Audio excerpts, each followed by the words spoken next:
Bienvenue dans la matrescence, vous écoutez l'épisode 128 de la saison 5. La matrescence, ça te dit quelque chose, ce mot ? Allez, pour faire court, c'est la contraction des mots maternité et adolescence pour expliquer la naissance d'une mère, no big deal. Depuis 4 ans maintenant, ce podcast s'intéresse aux bouleversements majeurs que peuvent vivre les femmes à leur entrée dans la parentalité. Et tu sais quoi ? La patrescence, ça existe aussi. Donc ce podcast s'adresse à tous les parents, ou non d'ailleurs, qui veulent cheminer ensemble vers un monde meilleur et plus accueillant pour leur enfant. Oui, parce qu'ici, on parle aussi éducation, et j'assume complètement aborder des thèmes dits d'éducation bienveillante ou respectueuse. Tous les vendredis, je reçois des spécialistes passionnantes et passionnants pour t'expliquer ce nouveau monde dans lequel tu as mis les pieds. Et au fait, je suis qui moi ? Je suis Clémentine Sarlat. J'ai créé ce podcast à l'arrivée de ma première fille en 2017, le tsunami de ma vie. Et à la base, je suis journaliste dans le sport, à la télé, mais j'aime bien avoir 1000 casquettes, donc tu m'as peut-être déjà aperçue dans ta télé pour parler rugby ou tennis. J'ai 3 filles, assez rapprochées, et j'ai accouché 2 fois à la maison, et ça aussi, ça fait partie de qui je suis. Allez, bienvenue dans ce podcast, let's go. C'est un sujet qui peut s'inviter sur la table de toutes les configurations familiales, accueillir un ou une au-pair. Concrètement, il vous faut quoi pour héberger chez vous un ou une au-pair ?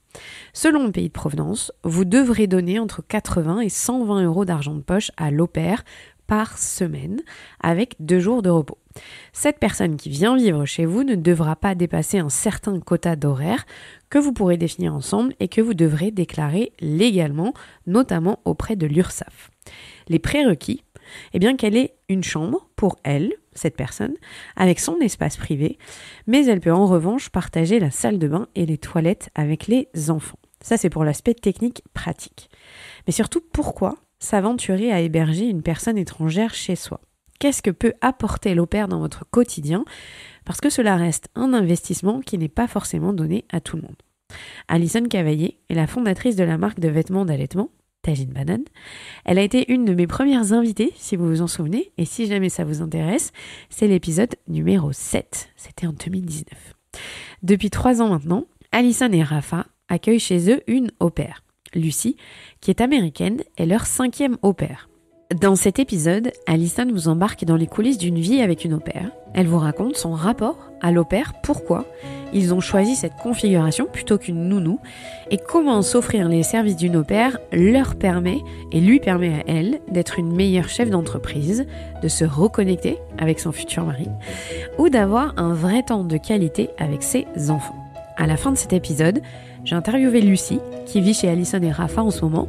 Ça dure 5 minutes et c'est en anglais, mais c'est très enrichissant d'avoir son retour à elle.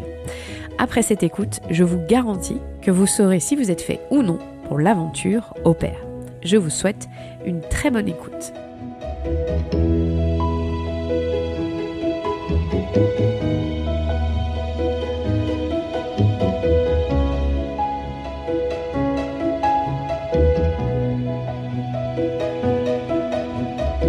Salut Alison. Salut Clem. T'es trop timide là, non ? Je vais me chauffer après. En vrai, j'y pensais hier et je me disais mais c'est fou, c'était il y a 4 ans que je t'ai interviewée, t'es une des premières que j'ai interviewées dans ce podcast. T'es venue exprès de La Rochelle à cette époque avec Mali en train, je vais te chercher à la gare. Oui, j'étais très impressionnée. On a été au Mama Works pour enregistrer dans une salle, alors que là on est dans ton entreprise, dans tes bureaux. C'est vrai. C'est vrai. Pas du tout pareil. Et tu as quand même un enfant qui est là avec toi, puisque Lou, il est là. Mais j'en ai toujours un ou deux minimum qui traînent dans les parages. C'est clair, on est mercredi. Donc il est avec nous. Mais je me dis, c'est incroyable, le chemin depuis 4 ans. Même juste toi et moi, et 4 ans. Oui. C'est passé vite, hein ? C'est passé très vite, il s'est passé tellement de choses, que ce soit sur le perso, le pro, autant pour toi que pour moi. Et je me rappelle très bien de cette invitation, c'était la première fois que je parlais de mon histoire et entrepreneuriale et de vie finalement. Donc toute l'histoire de Tajine Banane, parce que j'ai une marque qui s'appelle Tajine Banane. Et c'était la première fois que j'en parlais au micro et que j'arrivais à poser des mots sur tout ce que je vivais. Et ce serait d'ailleurs intéressant pour moi, je pense, que de réécouter ce que j'ai pu dire à ce moment-là parce que je me suis jamais réécoutée depuis, quoi. Tu vois, on avait enregistré en mai, t'avais lancé ton entreprise en août d'avant, donc ça avait C'était 8 mois, quoi. frais. Ah ouais, je pense que je devais être très, très, très optimiste. Ouais, puis vous étiez encore à la maison à faire les cartons, les papiers, enfin, il y avait rien de structuré encore comme aujourd'hui, quoi. Ouais, c'est trop bien.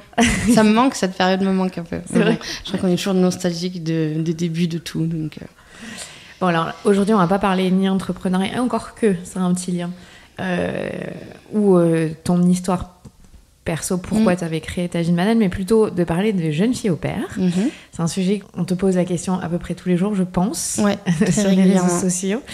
Et donc déjà, mais pourquoi est-ce qu'avec Raph, vous avez choisi cette option du jeune fille au pair plutôt que de dire on prend une babysitter, une nounou Je pense qu'il y a plusieurs raisons. Quand j'étais jeune adulte, je sais même pas si Raphaël le sait ça, mais j'ai eu un petit garçon assez jeune. Donc j'ai eu Noam qui est mon fils aîné. J'ai 3 enfants, Noam, Mali et Lou. Donc Noam a 15 ans, Mali va sur ses 11 ans et Lou a 5 ans. Et donc quand j'étais maman solo de Noam, il y a eu un moment où j'ai pensé en fait à être moi-même fille au pair avec mon bébé, et je m'étais renseignée en fait sur le métier parce que je me disais j'avais quand même une soif de voyage, une soif d'apprendre d'autres langues, et en fait tout ce que je rêvais de faire à la fac, là c'était un peu foutu pour moi parce que j'arrivais pas personnellement à mener de front la maternité et les études, donc j'ai arrêté mes études. Par contre, c'est vrai que j'avais ce petit dream en me disant mais je pense que j'aime les enfants, j'ai envie de voyager, j'ai envie d'apprendre une autre langue, j'ai mon bébé, peut-être que c'est faisable. Et je m'étais déjà renseignée à l'époque sur la faisabilité de ce projet. J'avais écrit à des familles et j'avais eu des réponses positives. Et en fait, je pense que c'était au moment de passer le cap, sûrement aussi par rapport au papa de Noam. Je l'ai pas fait. Donc déjà, c'était il y a 11 ans. Je pensais à ça de cette façon. Et mon petit frère, moi, j'ai un frère qui est aussi mon collègue de travail, parce qu'il est aujourd'hui le cofondateur de Tajine Banane, a été garçon au pair. Donc lui, il est parti en Angleterre pour faire garçon au pair. Donc c'est encore plus rare que fille au pair, mais il y en a. Et donc il était dans une famille monoparentale, donc une jeune femme qui était journaliste à la BBC, qui était toute seule avec ses 2 garçons. Et donc Marvin est venu en Angleterre s'occuper d'eux, je dirais pas de bêtises, mais je pense pendant bien 1 an.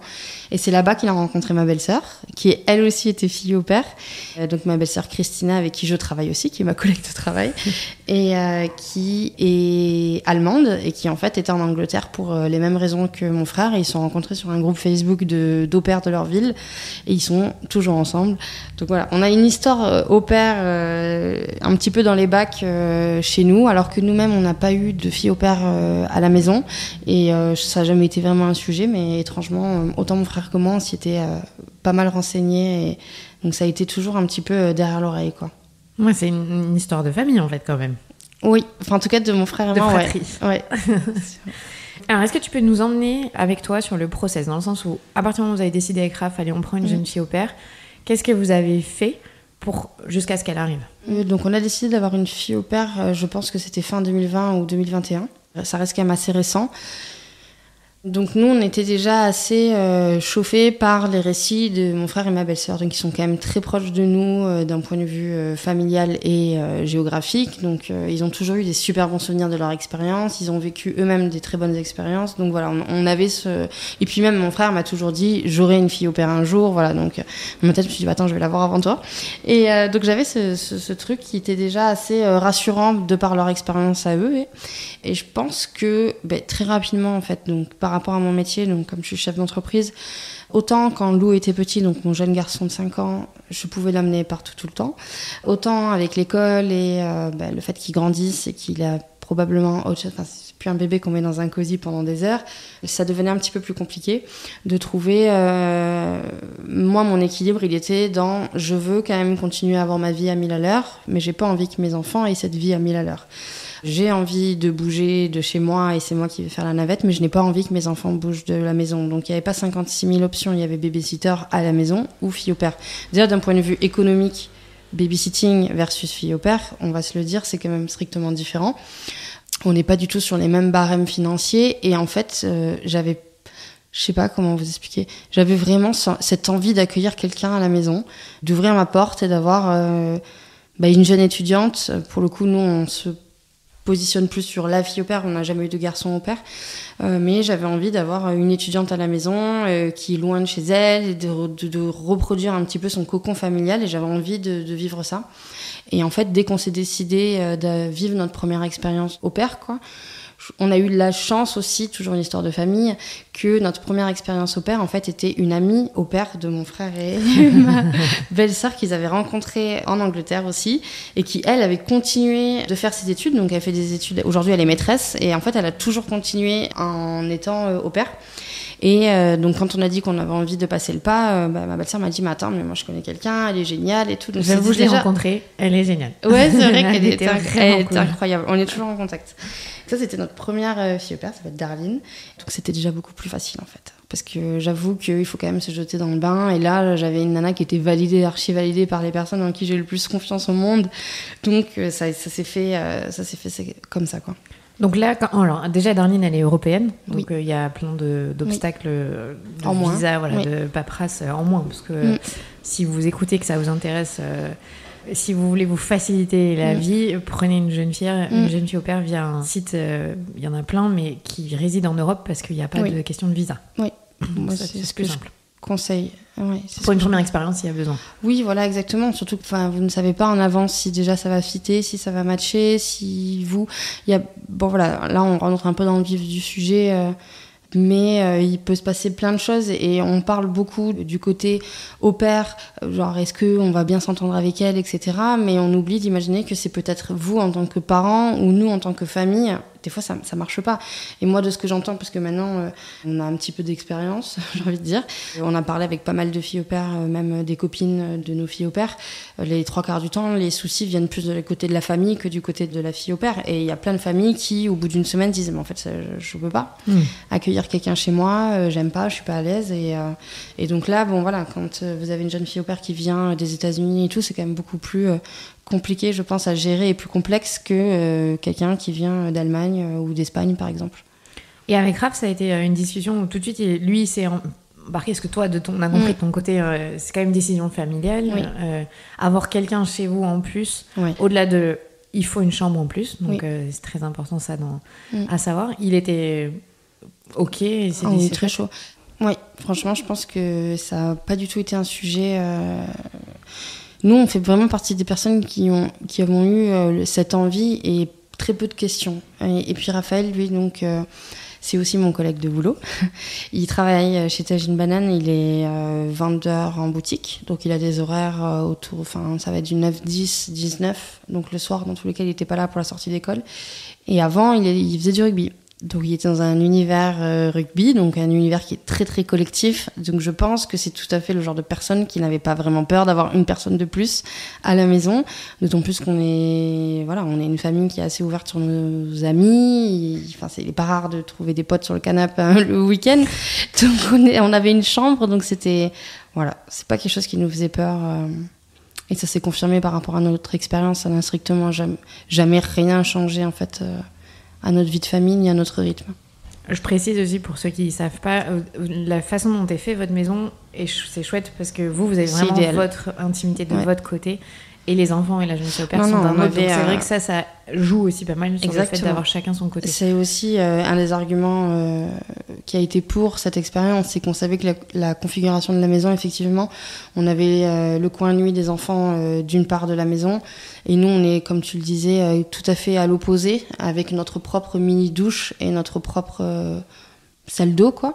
Et ce qui fait que notre fille au pair, elle est du côté kids, avec une petite salle de bain qu'elle partage avec les enfants. Elle a aussi une toilette dans cette salle de bain-là. Donc, finalement, on partage zéro intimité.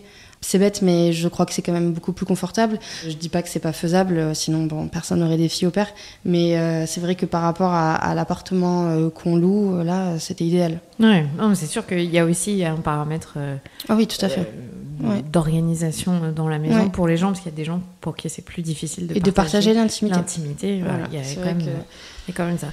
Donc la première avec Darlene, c'était simple dans le sens où vous la connaissiez, elle est européenne, tout ça, mais après vous êtes embarqué quand même à faire venir une jeune fille au pair qui vient des US. Oui. Donc là c'est un juste avant cette personne. Ah oui, t'as eu une mauvaise expérience. J'ai eu une mauvaise expérience. C'est quand même intéressant de le dire. Mais on va en parler après parce que je voulais juste sur le côté. pas administratif, mais le process pour faire venir. C'était long entre le moment où ça a matché, tu vois, ou sur la plateforme où vous avez trouvé quelqu'un de bien et qu'elle vienne. Eh ben alors là, c'était encore une autre histoire. Donc Darline est partie, etc. Donc faire ses études. On est resté en contact et ça c'est hyper important aussi. Mais on aura peut-être l'occasion d'y revenir parce qu'il y a vraiment plein de configurations, plein de types de relations totalement différentes. Et Darline en fait partie. Et après, donc là en ce moment, nous accueillons Lucie depuis, ça fait 1 an scolaire, donc ça fait depuis octobre je crois. Et Lucie, donc elle a 19 ans, elle est américaine, elle vient de Denver. Tout pareil, donc comme on le disait, il y a des histoires de visa et tout. Et nous, cette histoire, on a eu de la chance, dans sa malchance à elle, parce qu'en fait elle est venue des États-Unis pour une famille qui n'était pas nous. Et donc elle a fait tout son process de visa avec cette famille-là, etc. Et en fait, au bout de, je crois qu'elle est restée 1 mois chez eux, si je dis pas de bêtises, ou 3 semaines. Et en fait, ça s'est très mal passé. Et nous, on avait accueilli une jeune fille au pair en attendant qui venait du Pérou et donc qui, elle aussi, revenait d'une autre famille et qui avait ses papiers, etc. puisqu'elle fait des études en France.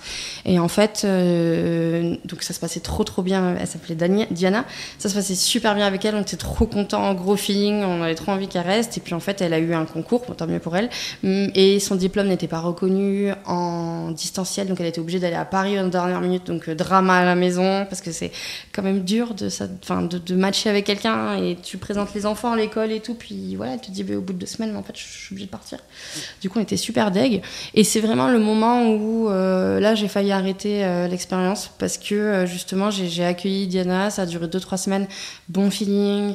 C'est beaucoup d'investissement quand même d'accueillir quelqu'un, de présenter tes enfants, de présenter l'école, présenter le fonctionnement, etc. et tout. Et puis bon, là, elle a dû partir en last minute.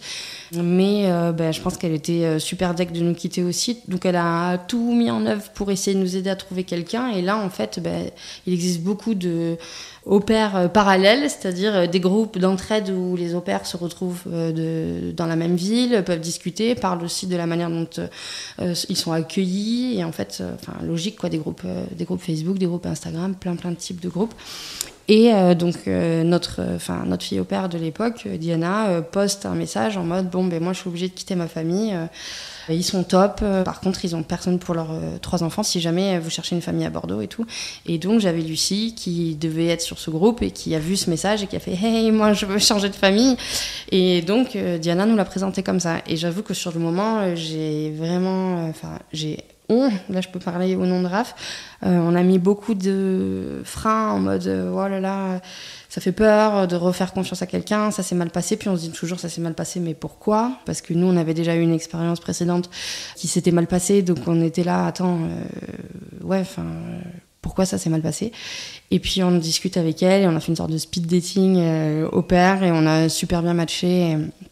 Et on a bien fait parce que ça va faire 1 an qu'on est avec Lucie et on se réengage pour 1 année de plus. Donc avec elle reste avec nous. Donc voilà, donc tout ce qui est visa, c'était déjà fait par rapport à sa précédente expérience de famille. Et ça, c'est aussi des facilités et des façons aussi de voir l'expérience au pair. C'est-à-dire que sur tous les sites de recherche au pair, moi je peux vous en donner un en qui j'ai confiance, c'est le site Au Pair World. Je le trouve assez fiable et assez facile d'utilisation. Donc en fait c'est un site où, on peut en parler je suppose, oui, donner des tips. J'ai pas d'action chez eux. C'est un site où vous allez prendre un abonnement. Moi je vous conseille de prendre un abonnement direct de 1 mois. Je trouve que ça suffit, n'allez pas vous embarquer sur 3 mois parce qu'en fait le feeling on le trouve très vite ou pas. Donc voilà, donc au bout d'1 mois si vous avez trouvé personne, ça reste quand même assez rare je trouve. Et après vous vous retrouvez dans une sorte de, je dirais, Tinder de la fille au pair où en fait, c'est vrai, c'est ça, tu matches en fait. T'as des photos et quand je dis des photos et Tinder, c'est dans le côté match quoi. C'est-à-dire que vous allez créer une fiche famille, la fille au pair ou le garçon au pair crée une fiche au pair et on va essayer d'être le plus exhaustif possible, aller dire qui nous sommes, ce qu'on aime, ce qu'on n'aime pas. Et il faut pas avoir peur en fait d'aller donner plein de détails, parce que quand je disais Tinder où il faut que ça matche, c'est-à-dire que vous allez avoir des filles au pair qui vont dire moi j'aime les grands espaces, marcher pendant des heures et tout. Voilà, je savais très bien que ça n'allait pas matcher avec nous. On habite en centre-ville de Bordeaux, enfin meuf, tu vas t'ennuyer un petit peu quoi. On n'est pas trop les Jean-Michel randonnée le week-end. Et d'autres qui vont dire moi j'adore la ville, j'adore ci, j'adore... Donc c'est très important d'y aller vraiment franco. Nous on a dit qu'on avait des métiers où on était parfois pas là, donc il allait avoir des moments où il se pouvait que la fille au pair se retrouve pendant 48 heures toute seule avec les enfants. Il y a plein de trucs. C'est le moment aussi où on va dire ce qu'on attend d'elle. Est-ce qu'on attend d'elle du babysitting entre guillemets pur? Est-ce qu'on attend, comme je le disais, si on se déplace pendant 48 heures, il faut qu'elle puisse rester à la maison pendant 48 heures? Est-ce qu'il y a du ménage? Est-ce qu'il n'y a pas de ménage, etc. Sachant que je préfère le dire, parce que je deviens un peu défenseuse des droits des filles au pair. Ne cherchez pas une femme de ménage. C'est vraiment... ça paraît débile à dire, mais si vous avez les moyens, prenez une femme de ménage ou faites le ménage vous-même, mais ne cherchez pas une femme de ménage. Elles sont pas là pour ça. Ce qui est important de répéter, c'est que la fille au pair est là pour l'enfant. Donc ce qu'on peut demander, et c'est ce que nous on fait, c'est on peut demander de faire les tâches ménagères qui incombent les enfants. Donc ça va de la chambre en passant par le linge des enfants ou la salle de bain des enfants par exemple. Point final. Elle va pas vous faire vos machines, elle va pas commencer à passer... S'il faut passer un coup d'aspirateur dans la maison, après c'est du bon sens, mais c'est pas une femme de ménage. Et donc, dans ces fiches, il faut pouvoir le dire, parce que je pense aussi que c'est rassurant et pour elle et pour vous, et ça permet aussi de baliser un peu... Nous, dans notre fiche, on a dit pas de ménage. En revanche, voilà, on veut que tous les jours, par exemple, le lit des enfants soit fait ou que la chambre soit rangée, et j'aimerais que le linge des enfants soit fait. Voilà, terminé. Et c'est fait. Donc t'as ces fiches comme ça. Le fait d'avoir pris votre abonnement, ça vous permet de pouvoir rentrer en contact avec la fille ou le garçon au pair de votre choix. Et ce que je conseille en général, c'est déjà de bien lire toutes les fiches, de bien regarder.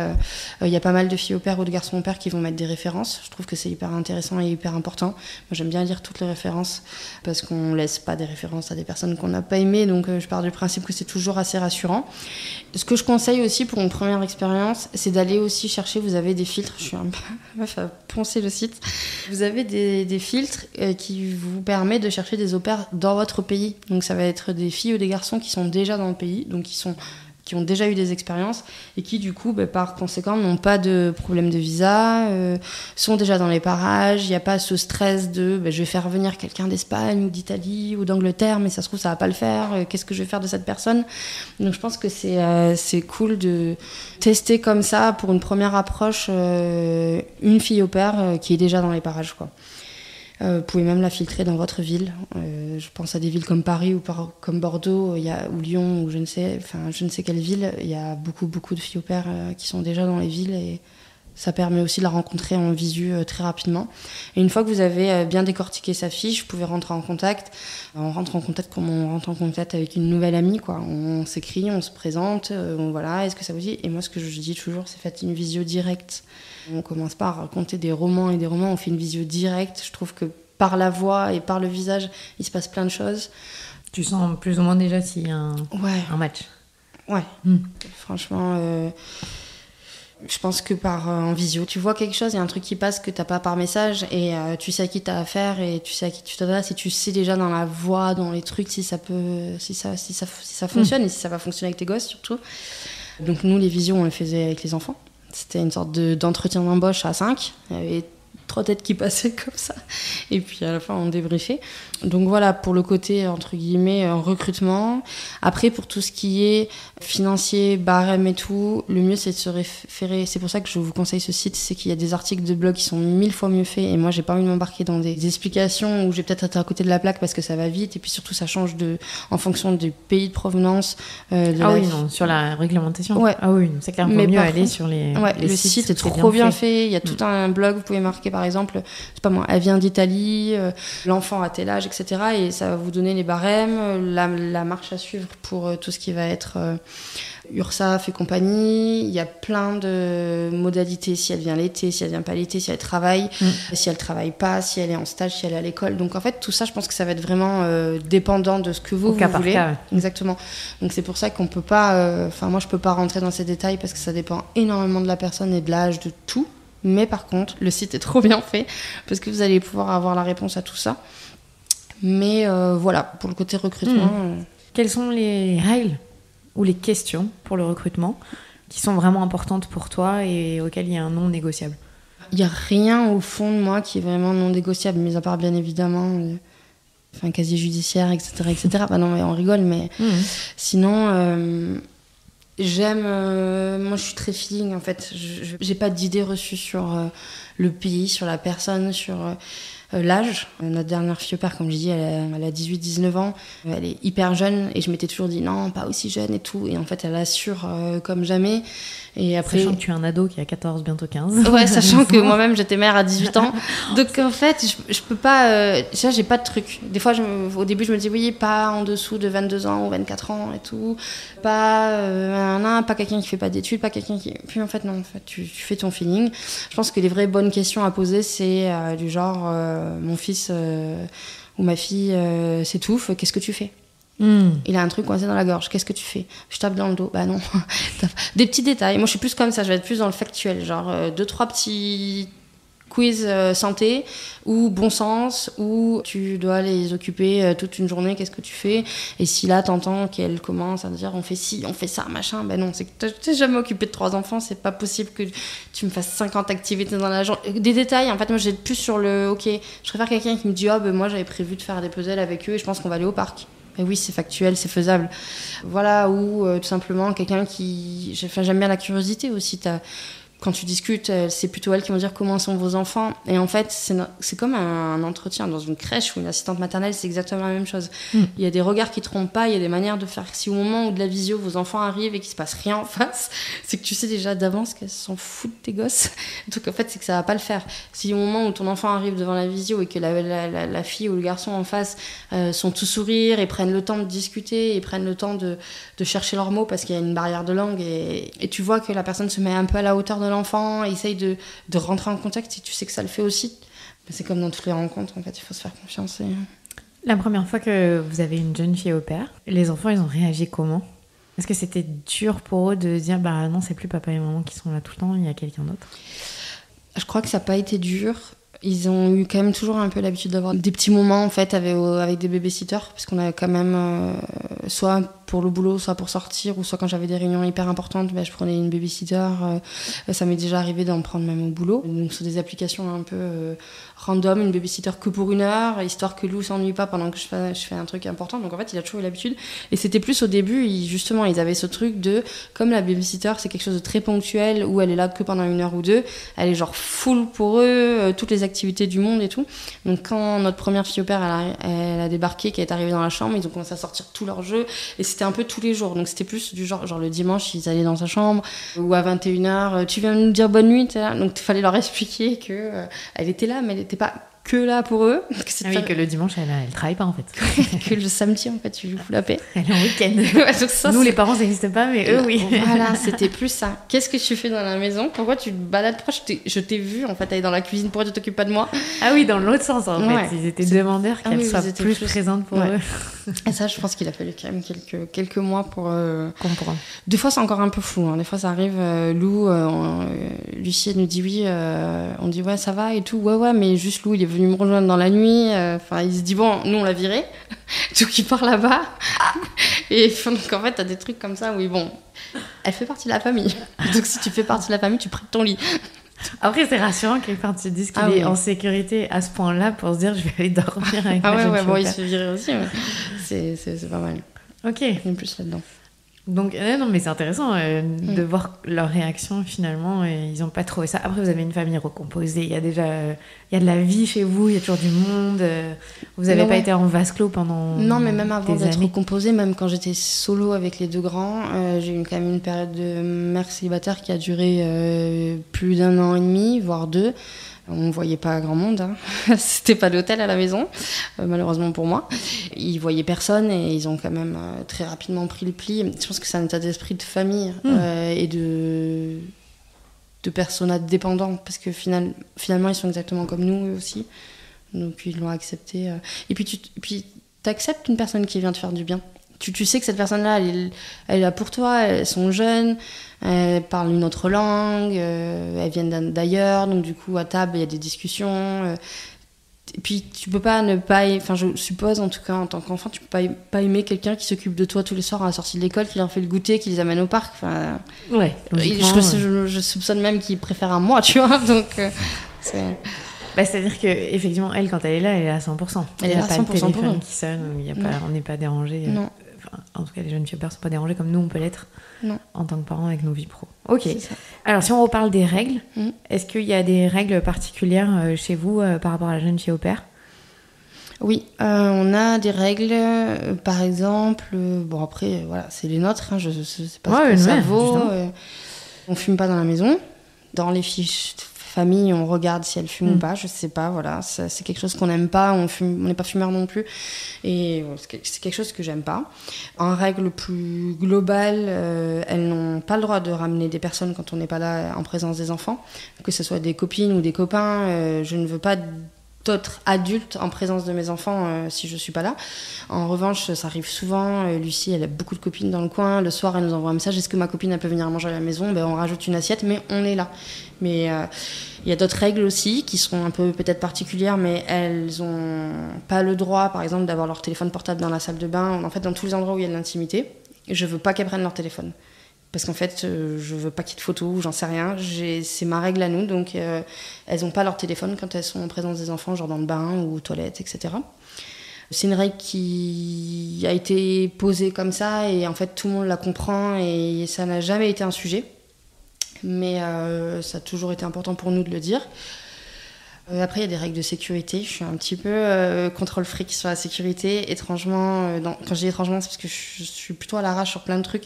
Mais j'ai une maman qui est infirmière et qui a été infirmière pendant de très grandes années au service des urgences. Donc je pense que je suis légèrement matrixée par tout ce qui est accident domestique.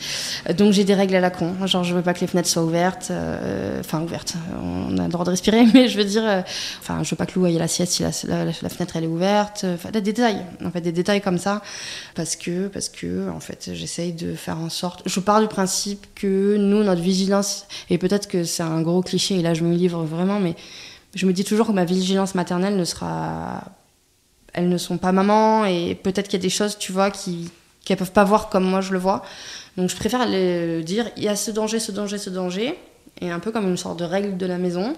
Et en fait, c'est établi comme, elle veut pas qu'on ait les fenêtres ouvertes quand il y a les petits à la maison. Il n'y a pas les fenêtres ouvertes parce que nous, on a une maison, un appartement, donc à l'étage.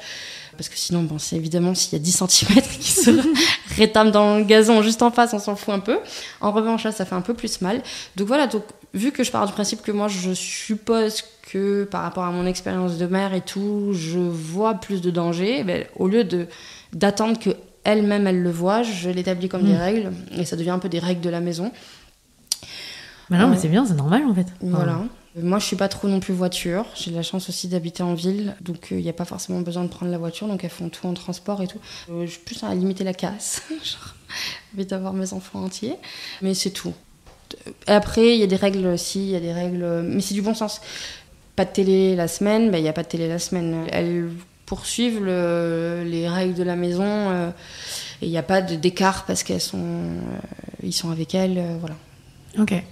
Alors, concrètement, ça se passe comment pour Lucie ? Le matin, c'est elle qui s'occupe des enfants. Est-ce que c'est vous ? Nous, on fait tous les matins. Ok. Et elle a fait tous les soirs. D'accord. Donc, le matin, comme je disais, moi, je peux arriver au bureau plus ou moins à l'heure que je veux. J'essaie d'y être pour 9h30, donc je suis là tous les matins. Sauf quand je suis en déplacement. Et Raph, Étant en boutique, la boutique ouvre à 10h ou à 11h, et ça dépend des jours. Et du coup, pareil, il est là tous les matins. Donc le matin, elle dort. Et ça, c'est chouette parce que je pense qu'elle est encore calée sur le fuseau horaire américain. Donc elle a une vie nocturne avec ses copines en visio et tout, tous les soirs. Donc je peux te dire que le matin, on ne voit personne. Et en fait, ça permet aussi de respecter les heures, puisqu'on ne dépasse pas 4 heures ou 5 heures par jour. Donc elle ne s'occupe pas d'eux le matin et elle va les chercher le soir à 16h30.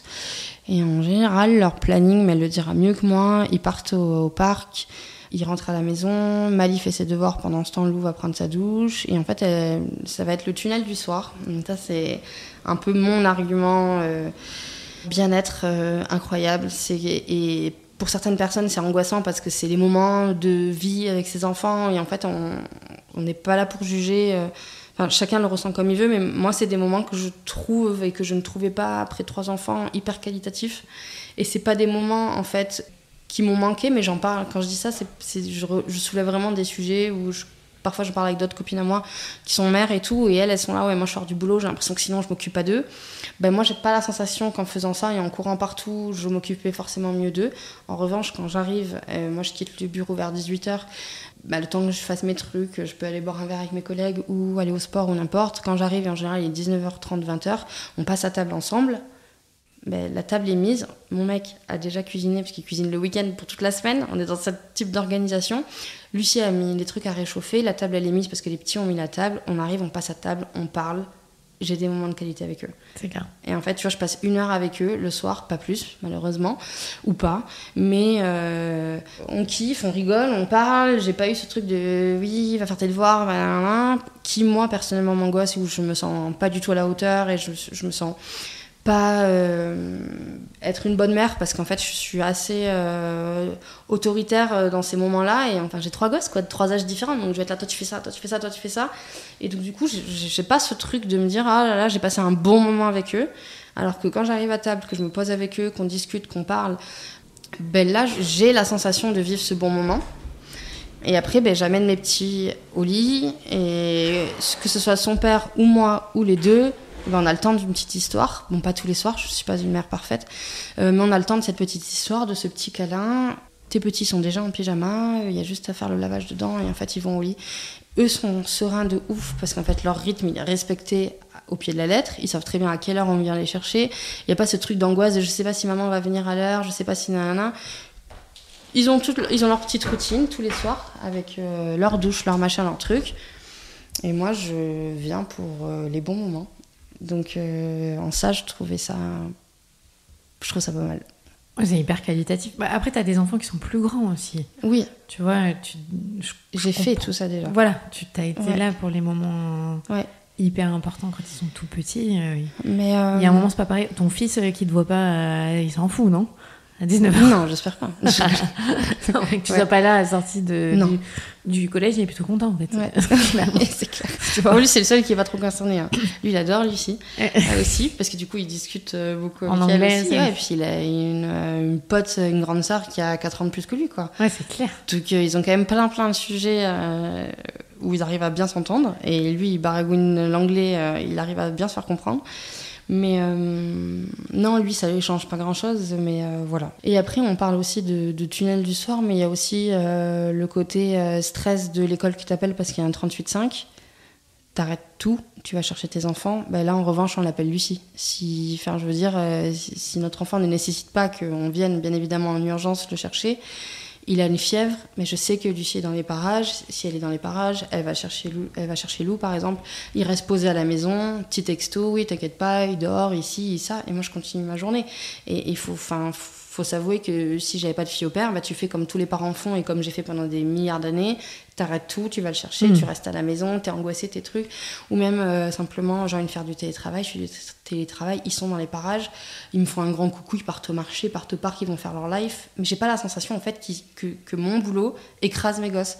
Parce que ils sont dans leur environnement et je suis toujours dans leur environnement. Mais ils sont pas en train de m'attendre, parce que pendant des années, ils m'ont aussi regardé bosser, ils m'ont aussi attendu, ou moi je culpabilisais, ou même des fois je prenais mes visios, ça m'est déjà arrivé de faire des visios au marché, genre en mode non, ma caméra marche pas et tout, juste parce que j'avais envie de les sortir un peu et continuer à bosser. Bah là, non. Je sais que Lucie peut prendre ce relais-là et je culpabilise pas du tout de bosser et j'ai vraiment la sensation que tout le monde y trouve son compte, quoi. C'est quoi le plus gros avantage pour toi depuis que tu as une jeune fille au père? Le temps. Le temps. Je pense le temps. Parce que tu gagnes du temps ou tu passes du temps, mais il est qualitatif. J'ai l'impression que tout le temps est optimisé. Je suis une vraie mère poule, j'ai besoin que tout le monde soit dans les parages. Genre, j'ai ma famille sous mes yeux, à la maison tout le temps. C'est trop bien. Et en même temps, ils font leur life et je peux sélectionner les moments. Ça veut dire aussi du temps de qualité avec mon mec. On a quand même un couple, chacun encore une fois de plus fait ce qu'il veut. Nous, on a un vrai gros besoin d'être en tribu. On est tout le temps tous les 5. Mais on a un tout autre besoin et qui est quasiment similaire, c'est d'être à 2. Et en fait, on arrive à faire les deux tout le temps. C'est-à-dire que nous, on est tous les week-ends à 5, tous les soirs à 5, on passe notre vie, on part en vacances, on va jamais genre en vacances que tous les deux. On n'en a pas besoin. On n'en a pas besoin pourquoi ? Parce qu'en fait, toute la journée, on arrive à sortir 1 heure par-ci, 1 heure par-là. Et on y arrive pourquoi ? Parce qu'il y a Lucie. Et même si ça va être un dimanche où on se dit... parce qu'en fait, c'est du bon sens aussi. Elle vit avec nous, quoi. Si un dimanche, on a envie d'aller se faire une séance de sport pendant 1 heure, on n'a pas envie de trimballer toute la tribu, parce qu'on les a déjà trimballés, ils nous ont attendus sur le banc pendant la séance de sport, hein, on fait comme on peut. Mais si on n'a pas envie de trimballer toute la tribu, parce que déjà de 1, la tribu n'a pas envie, ils ont juste envie de se poser tranquillement sur leur canapé et se reposer, bah, Lucie, ça te dérange pas ? Non, il n'y a pas de souci et tout. Puis un lundi soir, elle va nous dire, ça vous dérange pas, je bouge, c'est du bon sens. Donc t'as quelqu'un, t'as un allié, t'as une 3e personne, t'as un 3e adulte à la maison. Et ça nous dégage énormément de temps. Et Lou le dit, quand on lui pose la question... à quoi sert une fille au père ? Ça permet à papa et maman de faire des dîners en amoureux. Est-ce que tu peux m'expliquer ce que c'est une jeune fille au père ? Une fille au père ? Ouais. Je crois que c'est pour s'occuper des enfants. Ouais. Et pour jouer avec toi ? Oui, elle joue souvent au Playmobil avec moi. C'est pas mal. Oui. Et des fois, ça peut être juste aller faire les courses. Bah avant, tu faisais les courses à 5 parce que tu n'avais pas laissé les petits, les grands, enfin peut-être pas à 5, mais au moins du moins avec les 2 petits parce que tu les laisses pas à la maison tout seul. Et ben là, tu peux aller faire les courses. Tu te dis, vas-y, on part qu'à 2. Ou, je sais pas moi, tu t'engueules avec ton mec, tu peux pas prendre l'air en fait. T'as tes enfants, Bah non, nous on peut s'engueuler, on peut se dire, est-ce que tu veux manger avec moi ce soir ? Ok, on se barre. On a la sensation d'avoir 50 vies dans une seule vie. Et c'est rendu possible, je pense, par cette expérience, quoi. Ouais, sur le temps, t'as raison. Sur la dimension du temps, elle change et est différente parce que, comme tu dis, t'as un 3e adulte. T'as un 3e adulte, t'as ouais, raison. C'est clair. Au niveau de ton taf, ça a changé quoi le fait que t'aies une jeune fille au père ? Parce que t'as vraiment un taf particulier. Tout le monde n'a pas ta position. Y a beaucoup de tafs qui ressemblent au mien, en fait. Un peu tous les tafs libéraux, journalisme. Il y a quand même beaucoup de boulot. Tous les chefs d'entreprise tous ceux qui travaillent à leur compte, finalement. Ça change quoi ? Ça change tout. Ça change la sérénité d'esprit, comme je t'ai expliqué. Un enfant malade, un imprévu, voilà. Le fait que tu te déplaces beaucoup, tu te sens plus libérée de te déplacer ? Ouais, parce que tu laisses pas une charge de 3 enfants que à Raph ? Exactement. Je sais que Raph a une alliée à la maison. Lui aussi, ça lui permet de pouvoir se dédoubler, tout simplement. On a une configuration de couple et familiale qui est peut-être différente que la moyenne, j'en sais rien.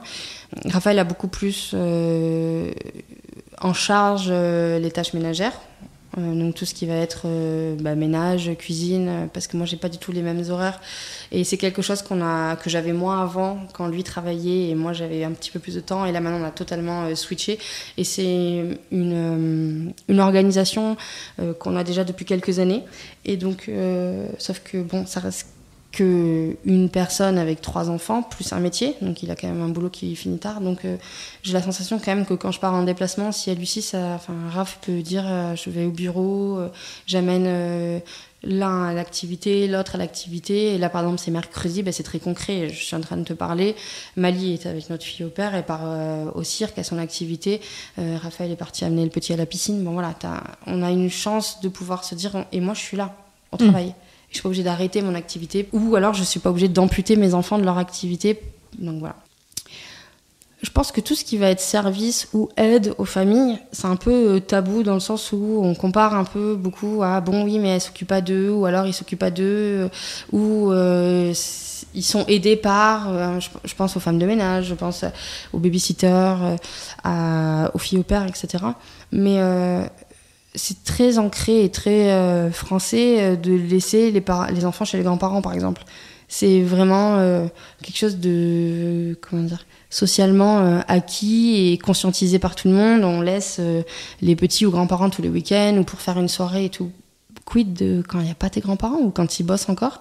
Nous, on est solo de chez Solo à Bordeaux. Si j'avais mes beaux-parents ou ma mère ou mon père dans les parages pour les prendre tous les week-ends, je n'aurais peut-être pas pensé à la fille au père. Mais vu que nous, on n'a personne pour faire ce relais, en fait, j'ai pas eu 36 options. Et donc maintenant, on a choisi l'option intramuros, on va dire. Je ne sais pas comment on pourrait revenir en arrière sur tous les aspects. Là, on parle que aspect quotidien et facilité et tout, mais il y a énormément d'autres aspects qui sont impalpables et qui sont pas quantifiables, comme le temps et tout. C'est l'apport affectif et l'enrichissement que ça t'apporte. C'est-à-dire que même dans la bonne ou dans la mauvaise expérience, mes enfants ont grandi. Mali est quasiment... elle est presque bilingue, elle a 10 ans, elle a même pas fait encore d'anglais, vraiment, elle est pas au collège. Elle baragouine tout ce que tu veux, mais tous les films, elle les regarde avec la fille au père en anglais. Elle lit pas les sous-titres parce que ça va trop vite. Donc en fait, elle écoute et on l'entend faire des conversations, mais sans s'arrêter. Elle comprend tout, elle parle. Donc c'est déjà un goal de fou parce que ça lui aura apporté quelque chose. Non seulement ça lui apporte une sécurité affective, mais en plus ça lui apporte une culture, ça lui apporte un apprentissage, ça lui apporte. Et Lou, pareil. Lou, il a 5 ans, il va savoir compter, il va savoir des mots, alors il va montrer, il va dire mes shoes, bed, go to nap, go to sleep, etc. Mais il comprend.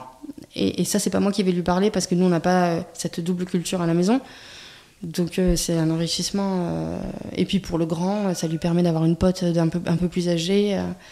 Je pense pour poser des questions. Voilà, c'est... J'y vois, en fait, un avantage. J'y vois pas d'inconvénient. C'est ça, le truc.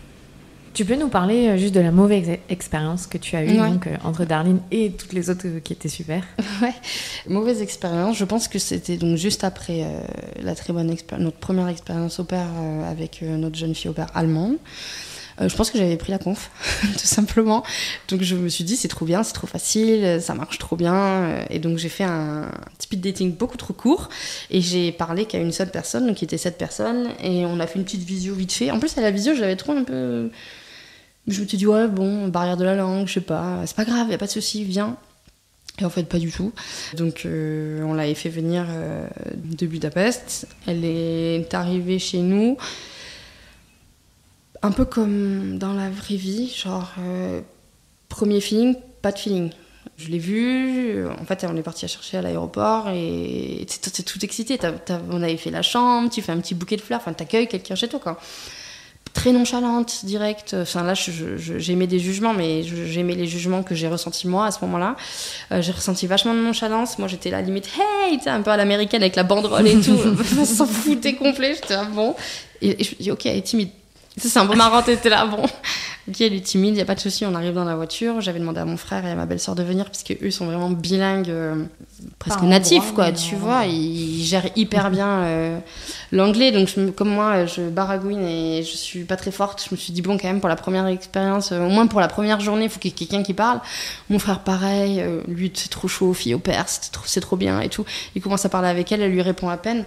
Et là, on se regarde dans le rétro, et tu sais, je sens le regard de mon frère qui se dit, ah ouais, bon. Et là, je me dis, bon, premières heures, c'est pas grave. On arrive à la maison, un peu spécial, poser aucune question, pas un seul regard sur les enfants et tout. Je disais, ah bon, cette personne est très timide. Et en fait, ça, une semaine, quoi. Tu vois, genre, pendant vraiment une semaine, je me questionnais, toujours zéro lien avec les enfants, très peu de... C'est très factuel, quoi. Genre, je lui montrais l'école, il n'y avait pas de questions... Enfin, elle s'en foutait, en fait. Elle s'en foutait. C'était quelqu'un qui avait, pour le coup, vraiment... Elle n'avait jamais fait ce job, aussi. C'est pour ça que je dis, prenez des recos et posez des questions. Et moi, j'étais trop en mode, c'est pas grave si elle n'a pas déjà fait. Il faut bien une première fois. Oui, mais bon, en fait, avec nos enfants, est-ce qu'on a vraiment tout le temps envie d'être une première fois? C'est OK de prendre la 4e ou la 5e fois, tu vois. Et voilà, et on a fait une semaine comme ça, où il y avait un film qui était très particulier. Et voire pas. Et en fait, il y a eu, je crois, le 3e confinement. On a été confinés 3 fois. Et donc là, on était H24 avec elle. Ça faisait peut-être 1 mois qu'elle était à la maison. Et là, on a vu... parce qu'il y a aussi une dimension où tu vois pas. Il faut quand même... c'est comme une crèche, comme une nounou. Ouais, faire confiance. Il faut avoir confiance. Sauf que là, t'es à la maison. Donc, je la voyais faire avec les petits. Donc, il y avait une barrière de la langue parce que en fait, c'est quelqu'un qui venait donc de Budapest, mais qui parlait pas forcément hyper bien anglais. Les enfants ne parlaient pas non plus anglais, parlaient pas du tout français. Donc, t'avais un truc un peu de... Il y avait genre 0 langue qui passait. Et la barrière de la langue, ça peut être hyper galvanisant comme hyper bloquant. Parce que si tu as en face de toi quelqu'un qui fait pas d'effort pour se mettre à la hauteur de l'enfant, parce que ça, c'est une question aussi qui me revient beaucoup sur comment tu fais avec des petits en bas âge, l'anglais, ils parlent pas, mais en fait, ils s'y font. Parce que tu as un feeling de la langue qui est totalement différent, où tu as des personnes qui vont arriver à se mettre à hauteur d'eux. Et Lucie, par exemple, parle hyper bien anglais, parle pas un mot français parce qu'elle a la flemme, elle le dit. Elle n'a pas du tout envie d'apprendre le français. Et au départ, elle va montrer des images à Lou. Quand elle va lui parler d'un truc, le lit, elle allait chercher sur Google Images un lit. Après, elle s'était fait une espèce de banque d'images. Et elle parlait avec lui comme ça. Et donc, du coup, et cette personne, il n'y avait pas de mise à hauteur d'eux. Elle était vraiment tout le temps dans des mots cash. Et donc, Lou comprenait pas. Et il était encore plus petit. Il avait genre 3 ans, 4 ans. Il comprenait pas, elle essayait pas de le faire comprendre, donc il était vachement frustré. Je le sentais hyper énervé dès qu'il était avec elle. Et les enfants, ils étaient pas très bien. Mali, elle allait pas vers elle. Personne l'a réveillée le dimanche, par exemple, et tout. Donc je me disais, bon, il y a un truc. Et là, pendant le confinement, on a vu que tout ce que je vous ai expliqué là.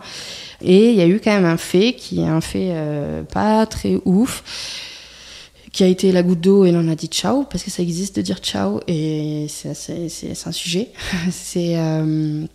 On a appris par les parents de l'école que, en fait, elle les déposait au parc et elle partait. Voilà, le truc qui fait trop flipper. Parce que si vous aviez une main sur l'application pour essayer de fier au père, vous avez tout arrêté à ce moment-là. Donc elle les déposait vous savez, dans les parcs, il y a des espèces de barrières tout autour, et elle les déposait là, et en fait, elle partait pas non plus loin, mais elle se mettait genre en dehors des barrières, dans l'herbe, pour aller lire. Mais t'as un petit de 3 ans, il y a d'autres portes, enfin, ça n'a pas de sens. Et là, quand on a appris ça, je pense que j'ai pleuré de peur. Et j'ai jamais quand même rajouté la règle de rester avec les enfants au parc, ça me semblait un peu logique. Et on a eu de la chance, parce qu'on a beaucoup de chattes, parlant poliment, à chaque fois. C'est qu'au moment où on a dû avoir la conversation, et ça faisait quand même peur de dire, en fait, c'est terminé, il faut que tu partes, parce que t'as pas du tout envie que la personne reste dans la maison. Et elle nous a chopé, je me rappelle comme si c'était hier. Elle nous a dit oui, est-ce que je peux vous parler? J'étais oui. Elle fait bon, voilà, j'ai trouvé un boulot à La Rochelle, dans une ferme, je sais pas quoi et tout, rien à voir avec les enfants. Et là je fais ah ouais, ok. Et du coup c'est quand? Là je pars tout à l'heure, ok. Et c'était terminé. Du coup, voilà. Et ah ouais, truc de ouf. Mais de toute façon, on avait déjà fait notre plan avec Raphaël. On s'était dit que si jamais on lui laissait 15 jours, parce qu'on se sentait pas du tout à l'aise de mettre quelqu'un à la porte. Mais on sait aussi que le marché du boulot au père, etc., c'est quand même assez fructueux. Enfin, on s'est dit voilà. Mais après, on avait très peur en fait qu'elle tombe sur une autre famille. Donc on était en mode fouille sur tous les sites d'au pair, etc., pour être sûr qu'elle ne mette pas une annonce. Et en fait, comme elle nous a dit qu'elle partait dans une ferme, on s'est dit bon, cool. C'est bon. Elle va pas toucher d'enfants, c'est bon quoi. Donc voilà, donc ça c'était la mauvaise expérience. Ça nous a freiné sans nous freiner, c'est-à-dire que ça nous a quand même vachement saoulés. Mais on s'est remis tout de suite en quête de trouver quelqu'un d'autre. Et on a eu juste après une jeune fille qui s'appelle Analicia, avec qui on a passé 1 an, qui était super, qui venait des États-Unis aussi. Et après il y a eu Diana, donc que je vous ai expliqué, et maintenant Lucie. Donc et après que des expériences super. Donc ok, trop bien. Mais on prend plus de temps à trouver la personne après. Non mais c'est bien, au moins, en même temps des fois il faut tomber sur une mauvaise expérience pour savoir ce qu'on veut plus pas. Et ce qui est non négociable, et comme tu dis, t'avais trop pris la confiance, et au moins ça t'a fait redescendre sur terre, te dire quand même c'est quelqu'un qui s'occupe de mes enfants. C'est quelqu'un avec qui je vais vivre. Voilà, vivre, c'est clair. Dernière question, pour convaincre quelqu'un, enfin de se dire, parce que c'est pas forcément pour tout le monde l'expérience au pair, mais qu'est-ce que tu dirais qui fait partie de la magie de ça, de cette expérience d'avoir toi en tant que maman, d'avoir une au pair? Pour toutes les raisons dont je parlais tout à l'heure, je pense qu'il y a ça fait très cliché, mais c'est le partage. Moi, à chaque fois, ma magie à moi, c'est de me dire... et ça, Lucie le dit beaucoup, et j'ai eu la chance de rencontrer ses parents. Ils sont venus des États-Unis, on est partis manger, faire un petit tour à Bordeaux et tout. Sa mère pleurait, m'a pris dans les bras en me disant merci de vous occuper de ma fille comme si c'était la vôtre. Ça m'émeut juste parce que je me dis à chaque fois, et Raph il a exactement la même philosophie, si c'était Mali, qui a tout à fait ce type de caractère, qui se barrait à je sais pas combien de kilomètres de chez elle et qui tombait dans une famille où elle n'était pas considérée parce que autant Lucie qu'Annalicia, donc la première américaine, elle venait aussi d'une autre famille dans les parages où la maman ne voulait pas qu'elle se serve dans le frigo à manger. Où elle lui gueulait dessus tout le temps. Et quand Raph est parti la chercher, parce que pareil, on l'avait rencontrée sur le site, elle a dit ça se passait mal et on était là, ok, on venait juste de vivre une expérience avec une personne où ça s'était mal passé, exactement comme Lucie. Et on s'était dit, ouais, attends, ça se passe mal, est-ce que c'est à cause de toi ou pas? Et là, elle nous avait dit, non, mais je veux quitter ma famille d'accueil, par exemple. Et c'était genre un jeudi et elle devait venir chez nous à partir du lundi. Et le vendredi, elle nous a envoyé un message en mode, non, mais est-ce que vous pouvez venir me chercher maintenant? Parce que ça va pas du tout. Et là, je dis à Raph, écoute, vas-y. Parce que au moins tu verras la famille et si c'était vraiment passé quelque chose de grave ils te le diront, tu vois. Et là quand il est arrivé il est tombé sur une femme hystérique et qui disait elle a mangé mon fromage, donc t'en arrives là. Et quand tu dis que t'as des nanas de 18 ans qui font des kilomètres pour que tu les accueilles, pour leur demander de faire le ménage ou de ne pas bouffer leur fromage, enfin ça sert à rien d'avoir une fille au père. Et donc du coup je pense que quand t'as cette mentalité de c'est pas ta nounou, c'est pas la nounou de tes enfants, c'est un membre de ta famille. Ouais. Il faut que tu le vois différemment. En fait, il faut le voir différemment. Il faut dire c'est une addition dans ta famille. C'est une addition, c'est une assiette. C'est une alliée. Ouais, c'est clair. C'est clair, on partage la vie de famille. Donc, Et c'est comme dans toutes les familles. Il y a des moments où il ne faut pas hésiter à recadrer si jamais il y a une intimité ou si jamais il y a quelque chose qui déborde et tout. Mais j'ai l'impression que c'est plus dans l'univers collectif et dans les angoisses collectives du partage qu'on a peur de ça, mais quand on n'a pas peur de partager son assiette ou son frigo, t'en as rien à... Désolée, est-ce que j'en profite de faire ce podcast parce que j'ai tellement de questions à chaque fois. Je vais parler d'un truc aussi qu'on me pose comme question et qui est un peu une espèce de tabou de la fille au père, c'est la fille au père et le mec. Ouais. Voilà, moi je mets les pieds... cliché de la fille au père, je mets les pieds dans le plat parce que... Qui vient briser ton mariage. Oh là, la fille au père, comme on peut l'imaginer, plus jeune, que tu vois le matin en mode en train de faire son omelette et tout. Et alors en fait, c'est ça le truc. Et je crois que s'il y a de la jalousie, si on n'aime pas partager et tout, on n'est pas fait pour ça. Mais je préfère le dire parce que, oui, le matin, tu te réveilles, il y a une Américaine de 18 ans qui est en train de se faire des œufs au plat dans ta cuisine. Mais tu t'en bats les couilles, en fait. Sauf que si ça te perturbe, il faut pas prendre cette expérience parce que tu as vraiment quelqu'un dans ta cuisine le matin. Et quand j'entends, ouais, mais moi, ça me ferait chier de partager mes toilettes ou de partager, je sais pas moi, ma cuisine, ne le faites pas. Je pense que c'est aussi important parce que moi, mon idée, c'est pas d'être influenceuse fille au père. Je crois qu'il y a vraiment des caractères, il y a des trucs. J'ai Diana qui venait du Pérou. On a beaucoup discuté. Elle a eu une famille d'accueil pendant plus d'1 an. Elle a vécu aussi un enfer. Tout ça pourquoi ? Parce que la maman était assez jalouse de ce qu'elle me racontait, bien évidemment. Enfin, il y avait de la jalousie, il y avait des choses qui étaient difficiles. Et du coup, elle n'avait pas le droit de s'habiller comme elle devait s'habiller. Elle était obligée d'être en jogging et en t-shirt dans la maison. Genre, il y avait un dress code de la maison. Et je me suis dit, bon, c'est les règles de leur maison. Sauf que pour Diana, c'était hyper difficile et pas très compréhensible parce qu'elle se sentait dans une espèce de concurrence. Et du coup, la mère ne voulait pas qu'elle passe des moments qu'avec le père. Il y avait des trucs comme ça. Donc je pense que ça existe vraiment, cette espèce d'angoisse du remplacement. Et je pense dans les deux cas, hein, si c'était un jeune garçon au père et tout.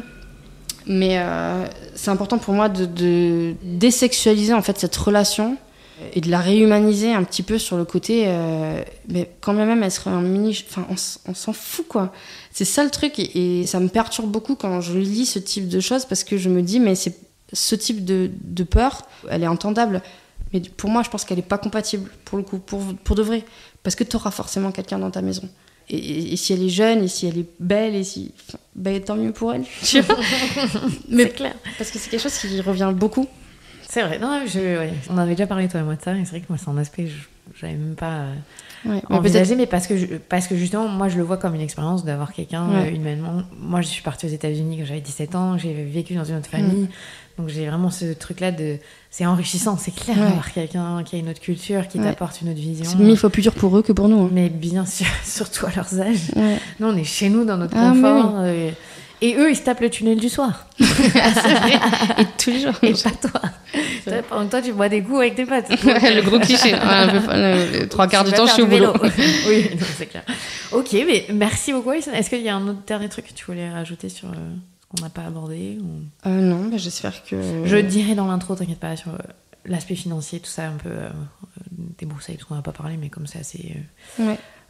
classique et encadré. Ouais, peut-être plus des liens pratiques. Je mettrai dans tous les liens pratiques parce dans que je pense que ça les notes. change quand même énormément en fonction des statuts. Ouais. Mais non, voilà, j'espère que je vous ai pas saoulé. Non, si les gens écoutent, c'est que ça les intéresse vraiment. Et vu le nombre de questions, je sais que tu reçois sur ce thème. Ça me fait plaisir d'avoir regardé tout ça pour toi. Merci. Et du coup, on va écouter Lucie. Ça va être en anglais. Mais on va avoir quelques minutes avec elle pour voir ce qu'elle pense de son expérience. Merci, Alison. Merci, bisous. My first question is why choose to go abroad and do the au pair program instead of going to college or studying abroad? Well, originally I was planning on taking a gap year before college because I was kind of confused about what I wanted to major in and even like what city I wanted to go to for college. So I kind of thought I'd give myself a year to figure it out. And after a year, I just loved it so much, I decided I'm coming back another year. So, yeah. Because you've already done 1 year of au pair. Yes, and then I'm coming back in August to do next year also. So it's going to be 3 years in a row where you do au pair? No, you've done... No, just 2. So this is your first year? Yeah, I'm finishing the first one.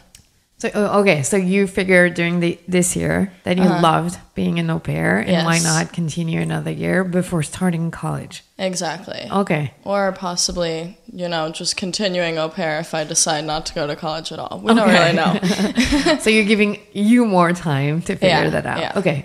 So then why an au pair? You could just have traveled around but taking care of kids is something very special, and you have to have dedication, and it's a whole different universe. I mean, after COVID, I sort of was confused about like having motivation to go to a job or go to school or even what I want to do. But I've kind of always known that if I'm like working with kids, then I'm never going to not want to go to work. So it's always been something that's been easy for me to be motivated for. And just the fact that my job is just to like take care of and love children makes it very easy for me. So you see it as something very easy. Yeah, to me it's not really a job, and even on the weekends when I'm not on the schedule, I still just go hang out with the kids sometimes because it's just fun for me. Yeah, I mean, I think every parent would love to feel that way, like it's always fun and easy. So you being an au pair and coming to France, why France? Would you have picked another country, or was it specific you wanted to come here? I took French in high school, and originally when I was coming here, I was going to take French classes, but it was just a lot for the first part, so I was taking a break, and I'm going to start again in the fall. And I also came to France in the summer when I was 16, and I just loved it here, the freedom of not being with my parents anymore. And just the culture in France, and I just wanted to come back and learn more about it. So, yeah. Living with another family and sharing intimacy, the space, were you comfortable with that? Has it been a challenge? Maybe once or twice, little Lou is out by my door kind of throwing a ball around, but I open the door and I'm like, Lou, no. And he's like, okay, Lucy. So that's really the only thing that was annoying for me one time. And the rest of it is just a lot of my friends will be like, wasn't that so difficult for you to move all the way away from your family to another country where you don't speak the language? And I'm like, well, I have a family here, and I have people at the end of the day to ask me how my day was, and in the morning to talk and have breakfast with. So I think it's made it a lot easier. And if I had moved here and just lived alone and gotten a job, it would have been much more difficult to adapt to the situation. So you have found here another structure with the family and some reassurance, kind of. Yeah, and I think especially with nannying, if you don't have a super close relationship with both the kids and the parents, it makes the job 20 times harder because, you're not comfortable there. But the fact that I live with them kind of made it much faster to have a close relationship with the family, and just makes all around easier. So, Last question. If anyone is listening right now and trying to figure out if they want to host an Yes. au pair or not, what would you tell them to do? Like, I would say, well, make sure they're a good au pair first.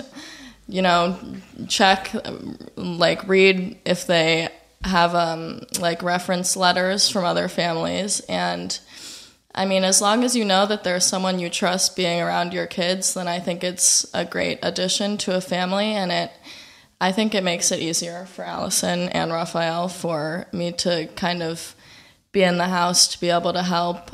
So I think it's a good thing to do.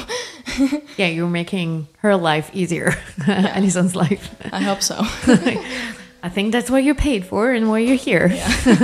Make her life easier. Thank you so much, Lucy. I know you were not really prepared for that, so thanks for popping in. It was a surprise. And answering. Next year, we'll do that, but in French, right? We can try. Maybe after a month or two of classes. Merci beaucoup, Lucy. Of course. C'était Alison Cavaillé, fondatrice de la marque Tagine Banane, qui a accueilli plusieurs jeunes filles au pair. Je suis Clémentine Sarlat, votre hôte. Si vous avez aimé cet épisode, n'hésitez pas à le partager autour de vous. D'ailleurs, d'après Spotify, la matrescence fait partie des 1% de podcasts dans le monde les plus partagés via WhatsApp notamment. Alors un très très très très grand merci, sincère, qui vient du fond du cœur. Pour soutenir le podcast, rendez-vous sur Patreon, www.patreon.com/Clémentine Sarlat. Sachez qu'une fois par mois, pour une catégorie, nous faisons un cercle de la matrescence. Donc une fois par mois le jeudi soir, on se réunit ensemble et on discute sur un thème très précis. C'est super enrichissant. J'adore ce moment. Si vous cherchez un épisode, rendez-vous sur www.lamatrescence.fr. À la semaine prochaine. Prenez soin de vous.